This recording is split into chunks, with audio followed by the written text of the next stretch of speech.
It's been over 20 years since we sadly lost Skip Spence, the Canadian-American singer known for his solo career as well as his career with a variety of bands, most notably Moby Grape, which he helped start. He was one of the most influential musicians and singer-songwriters in the psychedelic rock genre. He was a gifted artist, but he sadly also had troubles that took a toll on his life. Let's learn about Skip Spence's fascinating life and career and how he spent his darkest years in a psychiatric ward.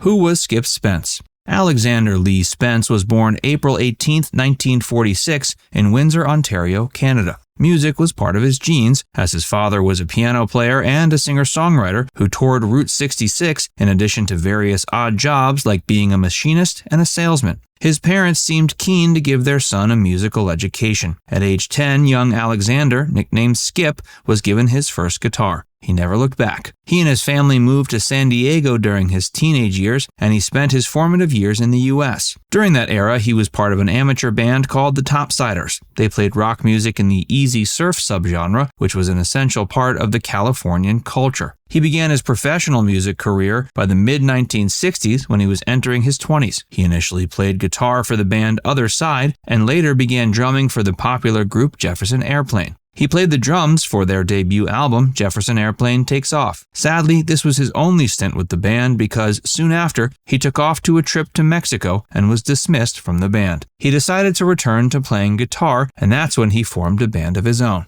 Before we tell you more about Skip Spence, be sure to give this video a like and subscribe to Factsverse if you haven't already.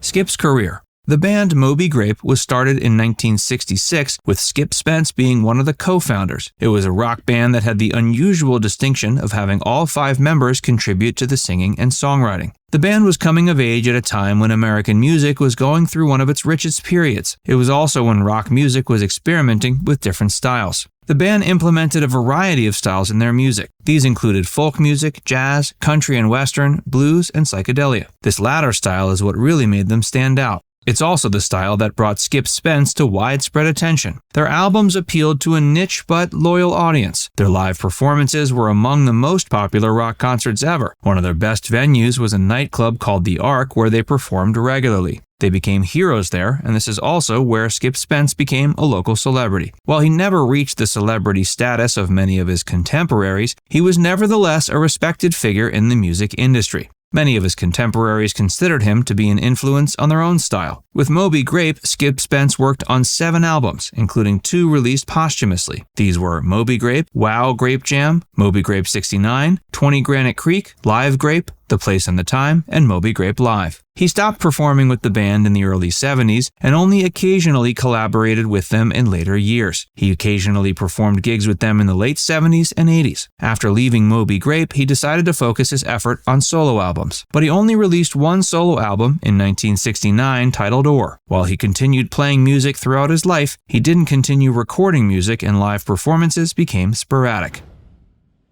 Skip's darkest years. In the early 70s, Skip Spence continued to experiment with music. Apart from his work with Moby Grape, he also performed with 2 other bands he created, Pachuca and the Rhythm Dukes. In the late 1960s, Skip was diagnosed with schizophrenia. By the time the 70s rolled around, he began experimenting with drugs. He tried heroin and cocaine, and these took over his life. Alcoholism also sadly became a part of his life too. These drugs made him withdraw from his friends and bandmates. He didn't perform music as much and didn't have the discipline he did when he performed with Moby Grape. He failed to land more gigs, and often gigs that were once promised would eventually get canceled. His bandmates, industry executives, and friends, as well as his parents, realized it was time to intervene. Skip soon checked into a psychiatric ward to help him cope with his mental illness and kick his drug habit. He spent his darkest years in this psychiatric ward, and he struggled to live normally as he always had a slew of doctors intervening in his life. There were times when he would try to escape from the psychiatric ward. There was one incident when he hid in the women's ward, hoping the staff wouldn't find him. He eventually checked out of the ward, but continued to struggle for many years. He lived as a ward of the state of California and even spent time homeless. He also spent time with different friends who allowed him to stay with them. Nevertheless, life remained a struggle for much of the 70s and 80s for Skip Spence. He spent much of his later years in Santa Cruz and San Jose. He eventually settled in a small trailer where he lived for a few years. He sadly never got to recreate the success he once had. However, during the final years of his life, he did get opportunities to occasionally perform. He even reunited with Moby Grape